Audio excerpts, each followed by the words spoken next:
Welcome back to Shift with Elena Agar Podcast. In today's episode, I'm really excited to talk about one of my favorite topics, which is health and fitness. So today's conversation is with Esther. She's a seasoned expert in health and fitness with over 2 decades of experience. We delve into the essentials of managing energy intake, the crucial roles of protein and fiber, and the healthy balance between whole foods and convenient supplements. Esther also shares her insight on gradual habit incorporation, body positivity, and the real risks associated with obesity. We also explore the significance of foundational habits for optimal exercise performance, the role of online communities in fostering healthy lifestyles, and the imperative of mindset work for sustainable change. I really appreciate her holistic approach, which extends beyond just physical health and addressing the deeper psychological elements that underpin lasting fitness transformations. So, if you are into integrating health and fitness into your busy life, if you just want to learn a little bit more and educate yourself about how you can be at your optimal performance, this episode is definitely for you. Although I am a huge fan and just an advocate of health and fitness, I always learn something new with every single guest. And with Esther, I definitely learned a few new things. And it's been really, really refreshing to see that so many people out there are taking care of their health, but also spreading this message to help all of us just be at our top performance and live long, healthy lives with quality towards the end of them, hopefully. So, if, as always, please subscribe, share, and comment. And thank you for supporting the podcast. Esther, welcome to the Shift Podcast. Thank you so much for having me. I'm very excited to chat with you about health and performance and being at our best as people. But before we dive into today's topic, tell me a little bit more about how you came around to talking about these topics, teaching around these topics, and just like finding your business in this area. Yeah, so it's really evolved over the last 2 decades, really. I found the gym myself when I was in late high school, and it really helped me doing something active but individual, really helped me kind of come into my own and develop confidence that I hadn't found in team sports, where I just wasn't a very good athlete. I felt like there were too many eyes on me, too much pressure, and finding the gym was a way to push myself and to feel good that kind of spilled over into other areas of my life. And it just so happened that at the time I was trying to figure out college and majors and essentially wanted to get paid to work out, which is how I ended up at Boston University majoring in exercise science. Fast forward now 20 years.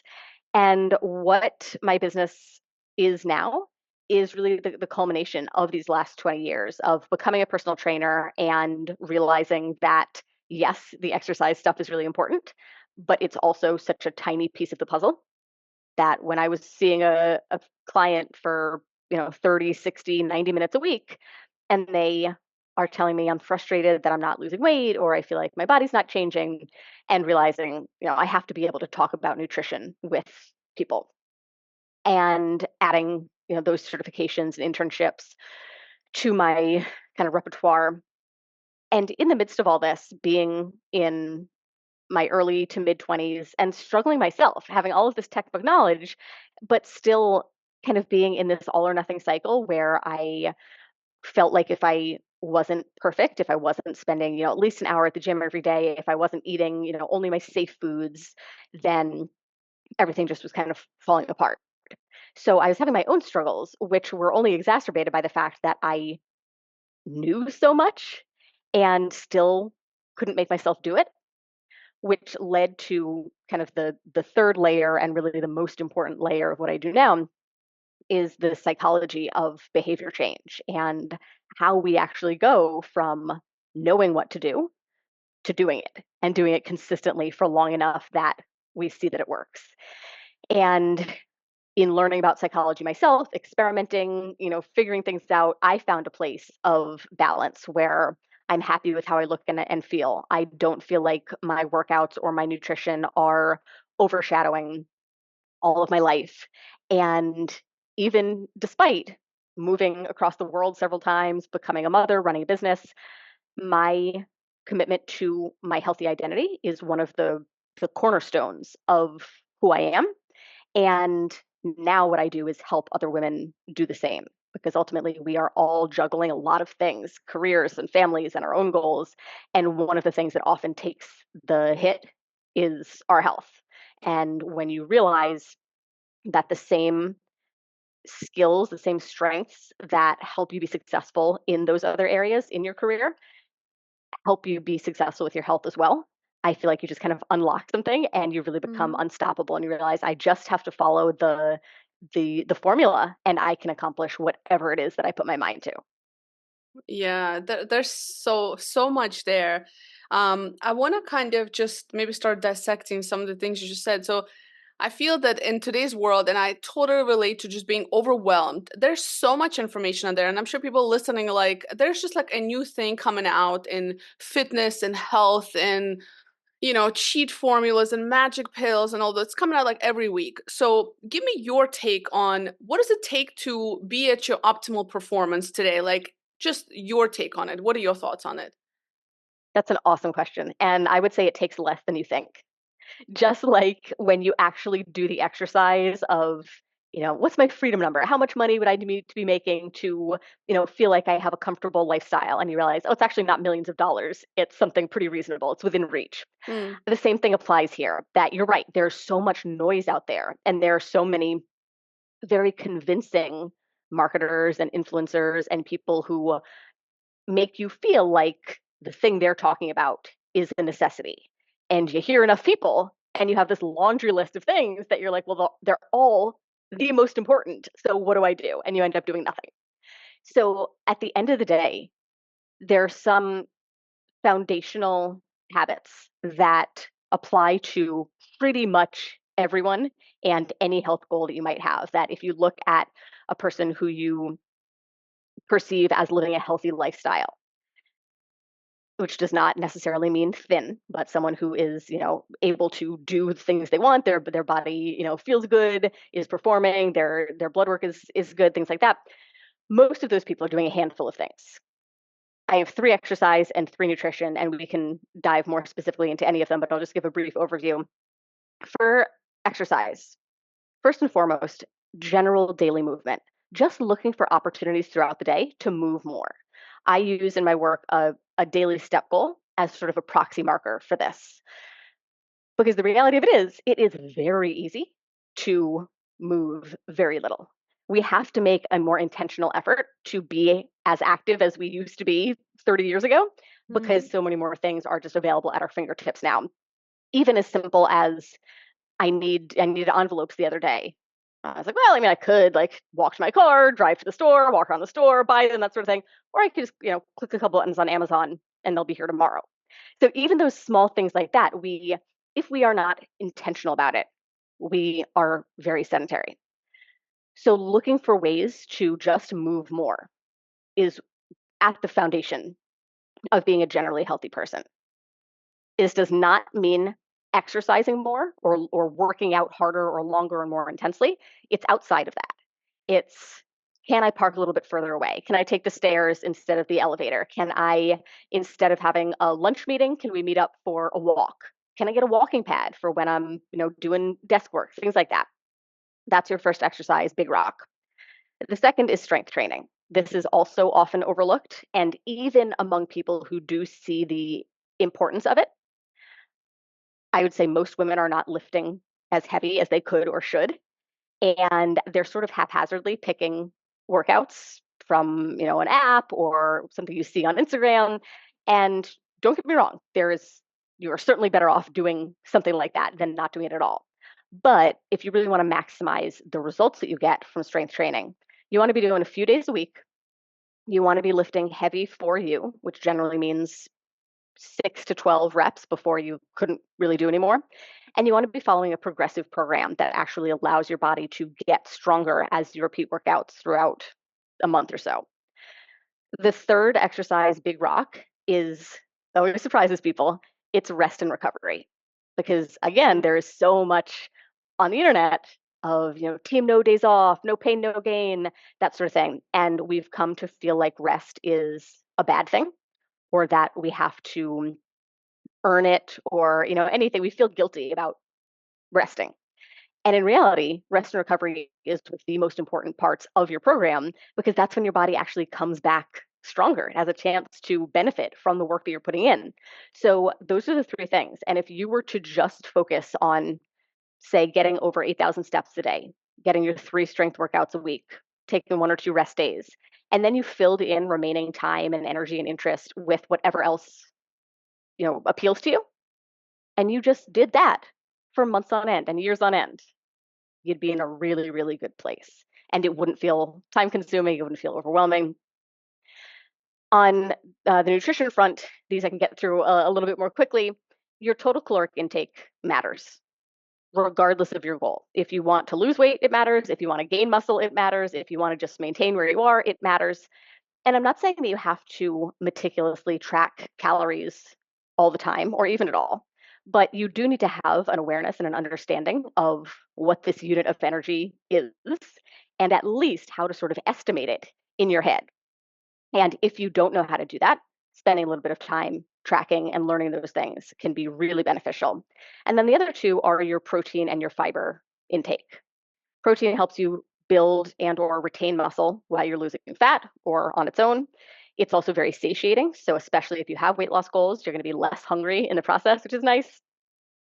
Fiber is another one I sort of use as a proxy where if you're prioritizing fiber, odds are you're eating a pretty nutritious, whole foods based diet because you very mostly don't accidentally eat enough fiber. So if it's on your radar, you're probably making more of an effort with your fruits, your veggies, your whole grains, your legumes, which support, tons of vitamins, minerals, gut health, just generally having a healthy and nutritious diet. So I know that's a lot to throw at you at once, but the idea is you don't need to stress about stuff that's not on that list. And you don't need to do all of these things at once. It's a matter of going through that list and saying, okay, what am I already doing? Just check that box, I'm good. And where are my opportunities? And how do I gradually start incorporating more of these big rocks into my lifestyle? There's so many gems in it, and I took a bunch of notes as you were speaking. So I'm gonna go step by step. We're gonna go even deeper into because I think you've mentioned a lot of really important points, and I want you to go a little bit deeper into one in particular. So I.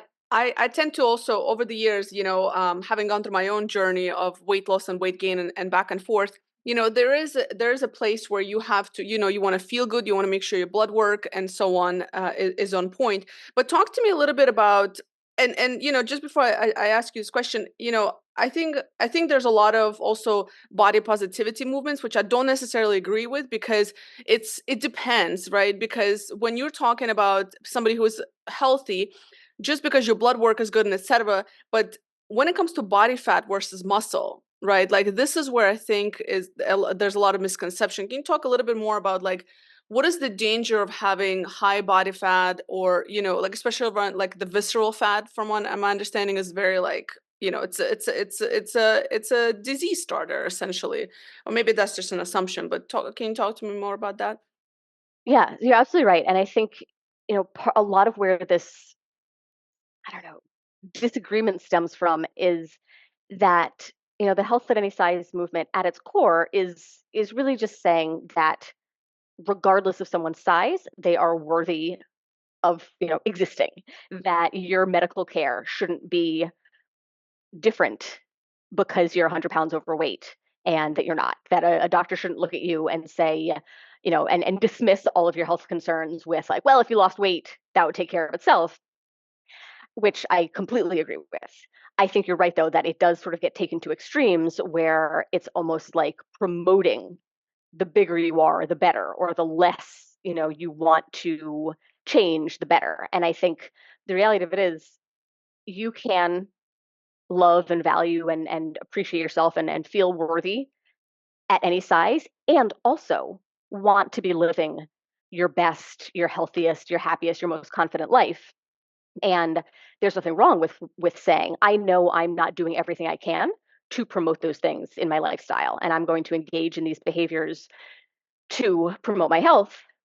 They may also help me lose weight, and that's okay too. It doesn't need to be, you don't need to like pick a side of Mm-hmm, either mm-hmm. I'm okay being overweight or I want to be healthy.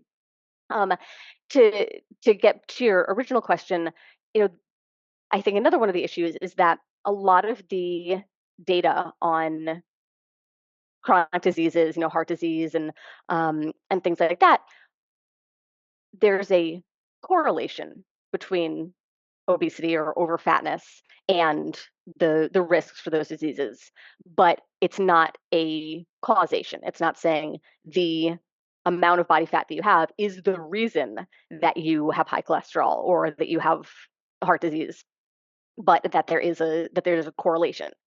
And I think that goes kind of back to, even if you set the goal of weight loss aside, the things that you would do to reduce your risk of chronic diseases are very, very similar to the big rocks that are going to help you lose weight.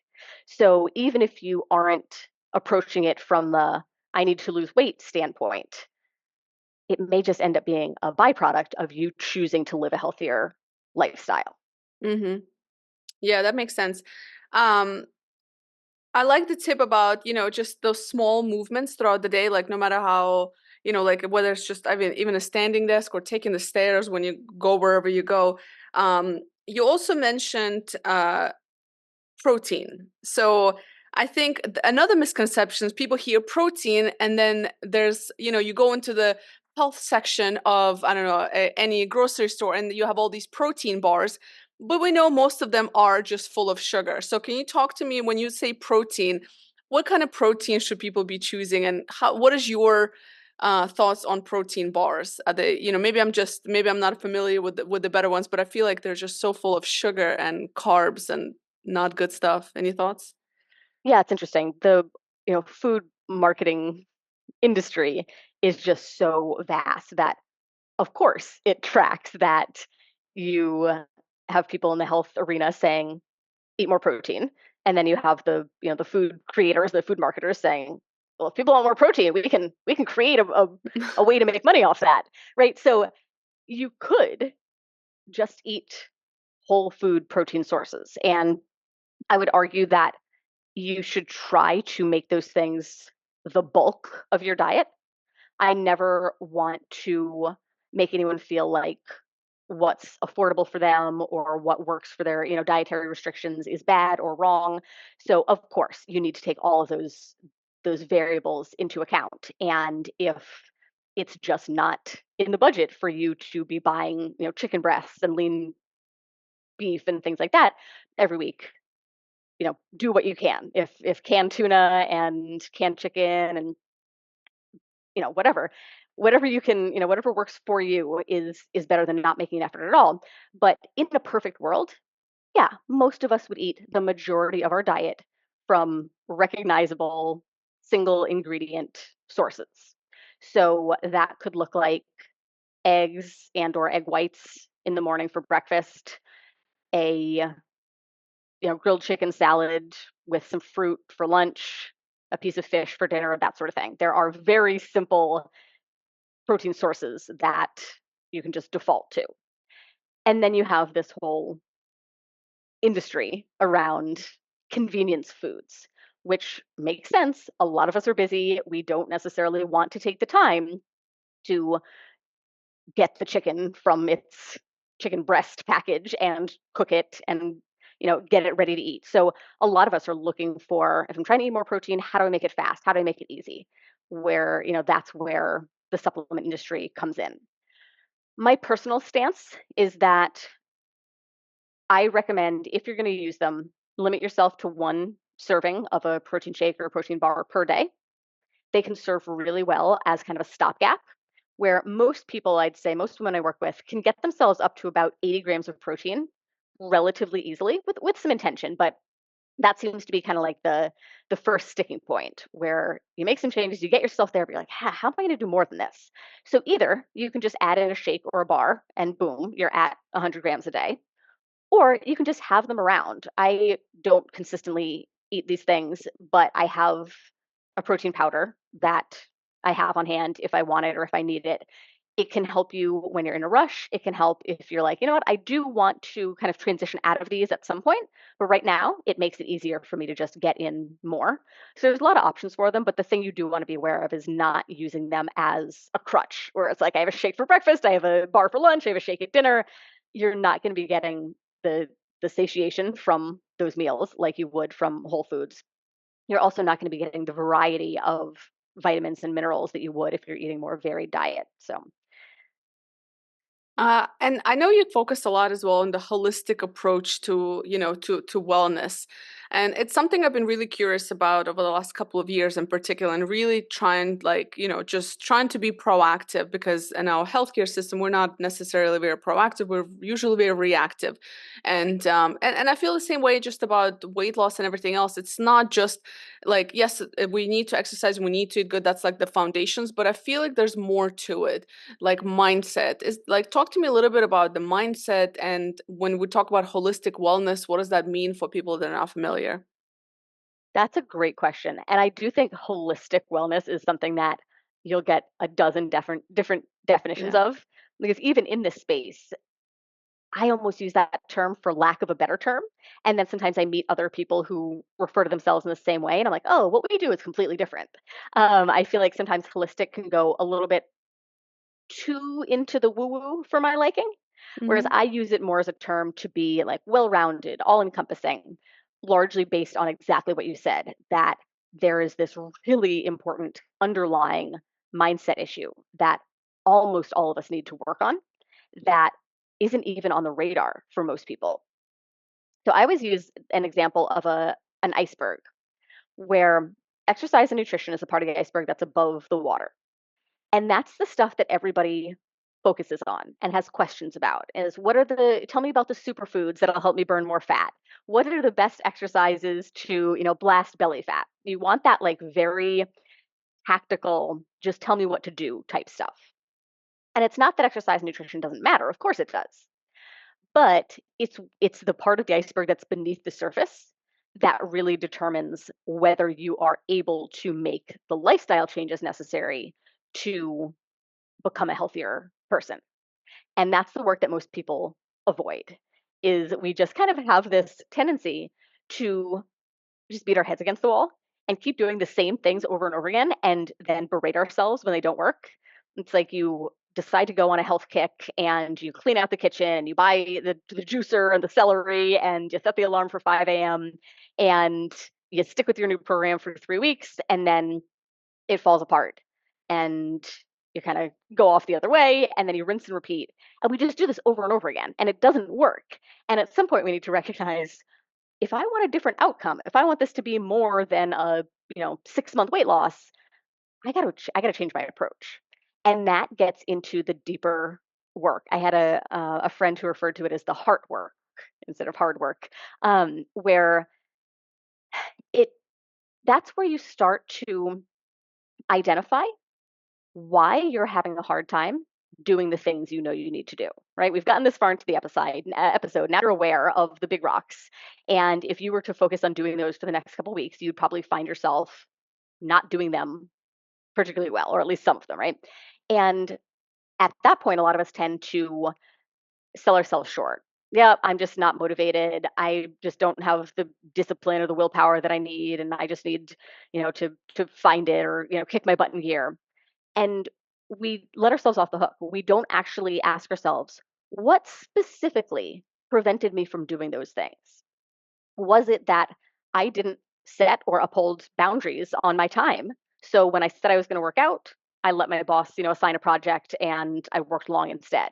Is it that I didn't communicate to my family how important these changes were to me? So they weren't on board and I sort of succumbed to peer pressure. Like, is it that I don't believe it's going to work because I feel like I've tried so many times before and I've failed? So it's really getting to that root issue of why am I having a hard time? And then not just stopping there, not just saying, oh yeah, I have a hard time setting boundaries, but then figuring out what needs to change so that that stops tripping me up. And what new skills do I need to develop? What new tools can I utilize? How do I need to grow and change as a person in order for that to not trip me up anymore? And as you do that work, you develop this confidence, you develop this growth mindset to recognize whatever comes my way in the future, I can figure it out, I can handle it. And from there, not only does consistency take care of itself and you get the results, but you develop this mentality of I can handle anything, not just in regards to my health, but in regards to my career, to my family, to anything that I want. It's so hard to change for many people, and you mentioned something earlier that when it comes to exercise, if you even if you're going to the gym and you're doing your strength training, understanding that there's a science to it. And I think there's a big misconceptions around personal trainers, that personal trainers are just like, like, I don't know, just people who just kind of tell you how Just to count reps. exercise, just, yeah, to count reps. But there's a science to it. There's truly a science, because to your point, a lot of us, especially women, can lift more than we do. And also understanding how to not hurt yourself and so on. I've always been in the best shape of my life when I had a trainer, because he would push me, and like, to where I would be like, I can't do it, and he'd be like, you can do it. You've done it before. I'm like, okay, fine.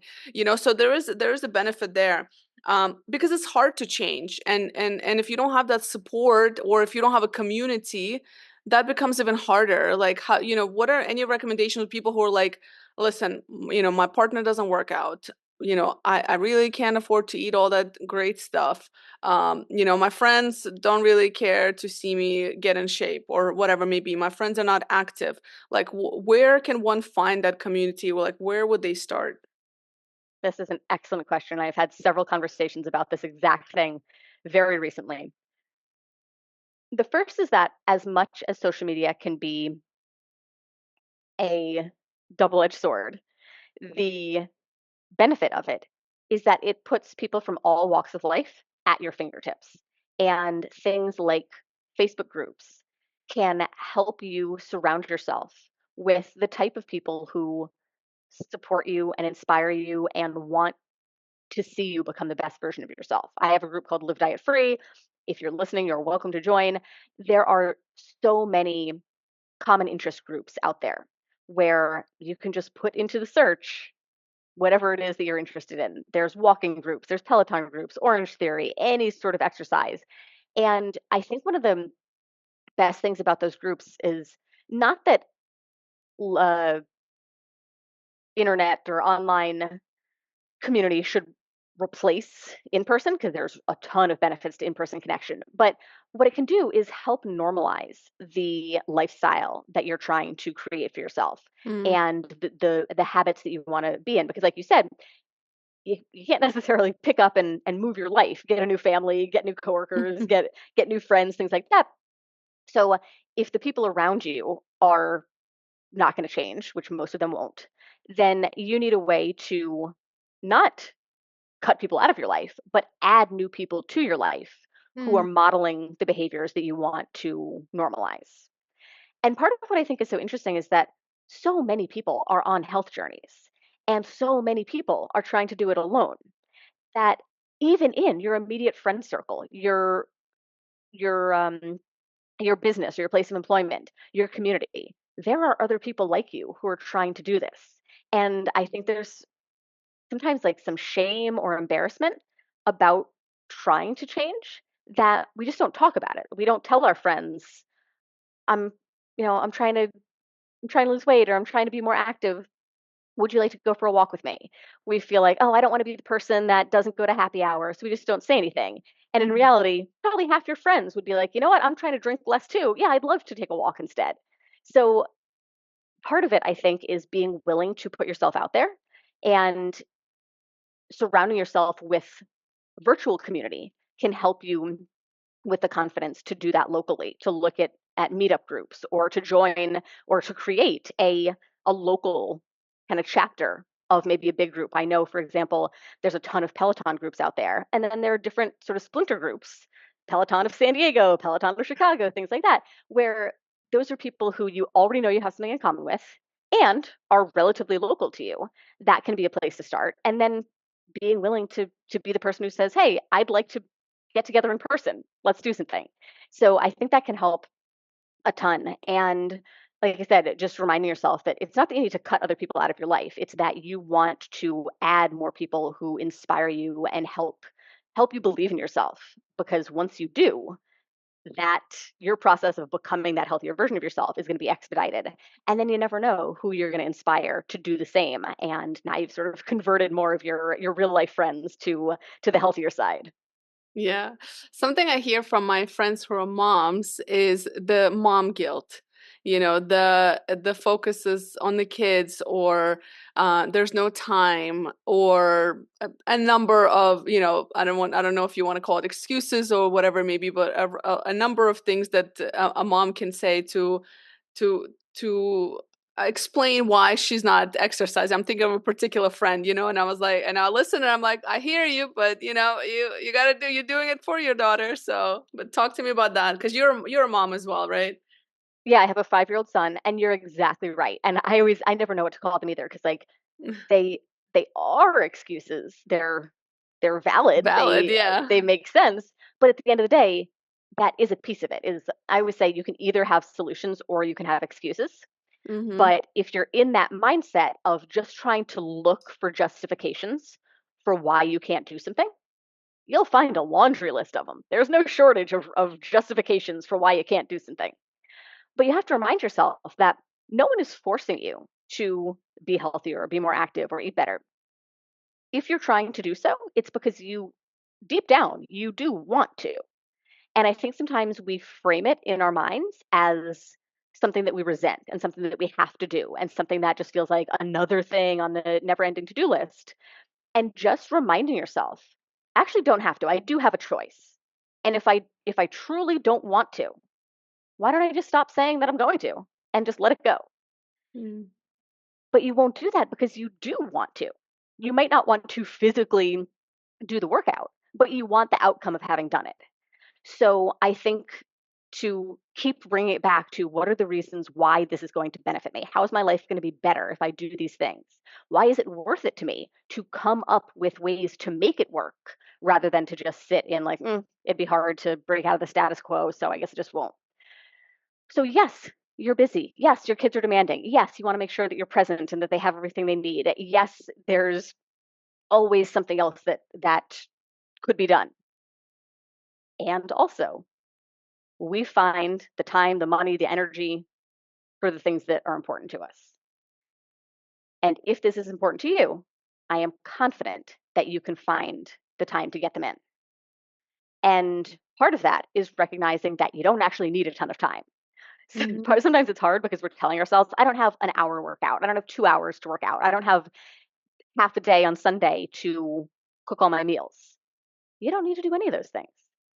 What you do need to look for is 10, 15 minutes here and there where you can do a body weight circuit, take a walk, chop some veggies, and just start looking for those opportunities because trust me, they exist. And if you don't think they do, look at your phone usage and you found a few hours, right? So that's the main shift is you need to want there to be a solution. I can't tell you how many times I see questions on social media where someone will ask a question and they'll get dozens of responses and to every single one it's like nope, tried that, nope, that won't work, can't do it. And it's just like you've got to know for everything.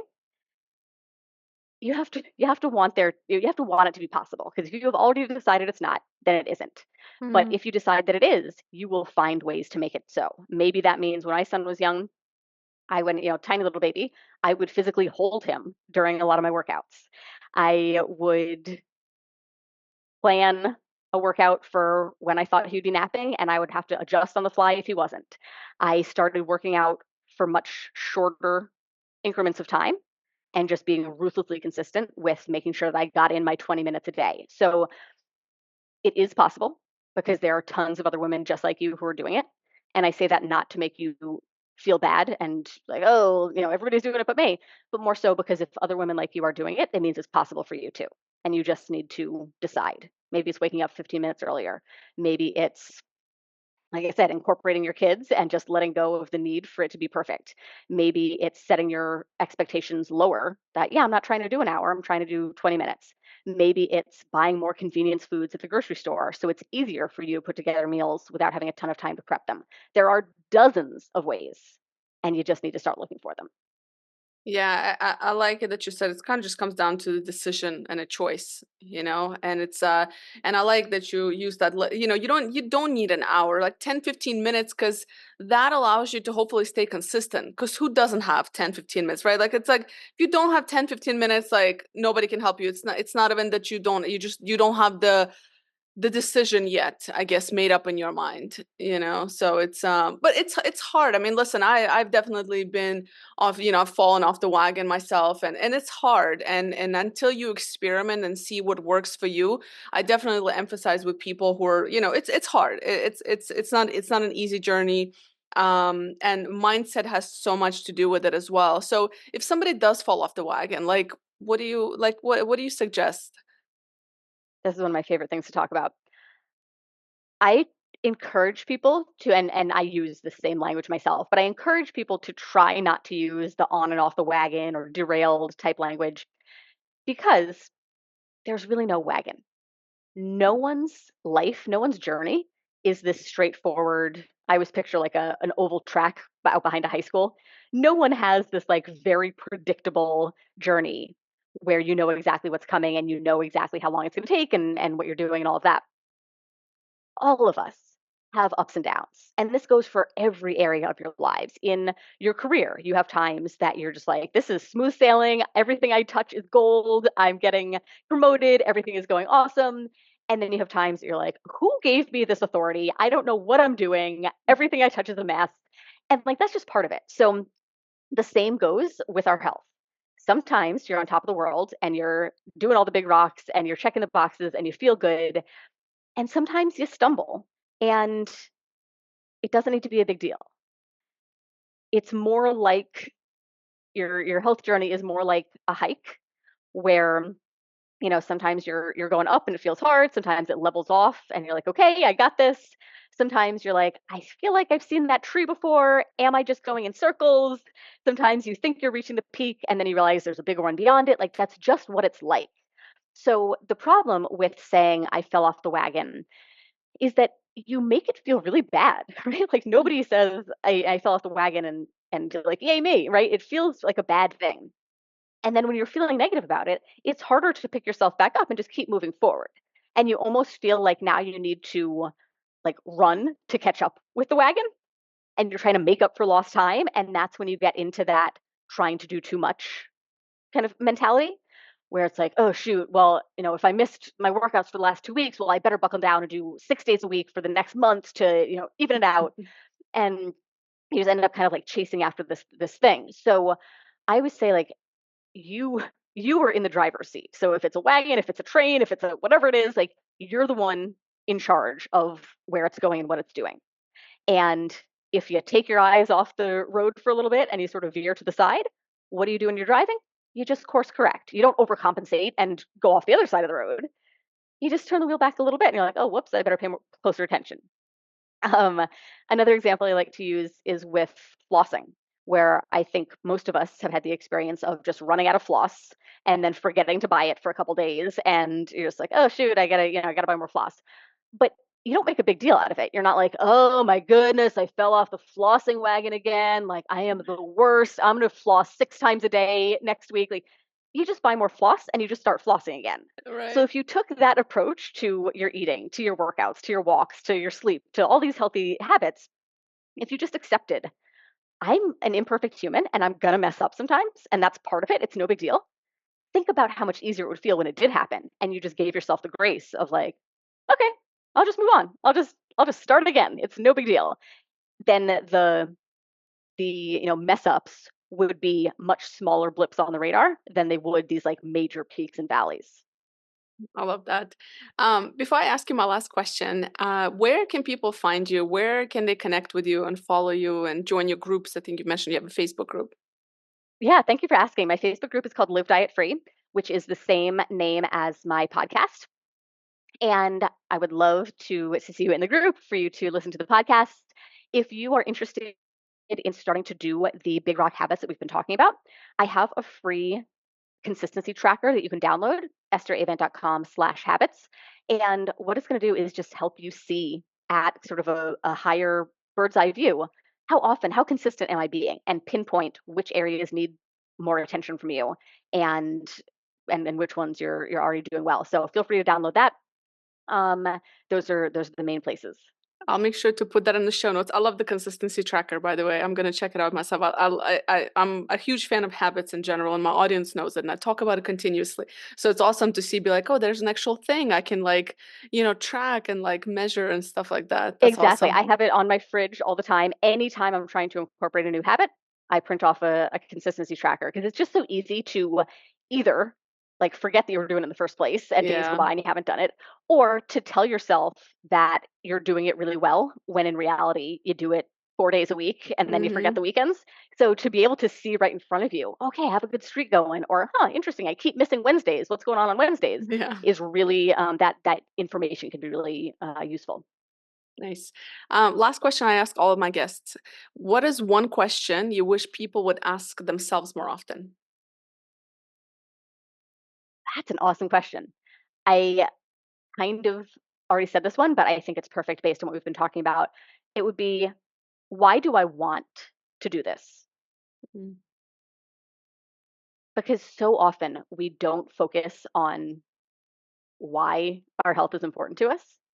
And it ends up just being, like I said, another to do list item, another thing that we resent having to do, another thing that we sort of, I got to get a workout in. And you don't. Mm. Why do you want to? What is it that what outcome is making it worth you putting in work even when you don't feel like it? I think that reframe can really help inspire you into action and can really flip kind of your mentality on its head in a good way.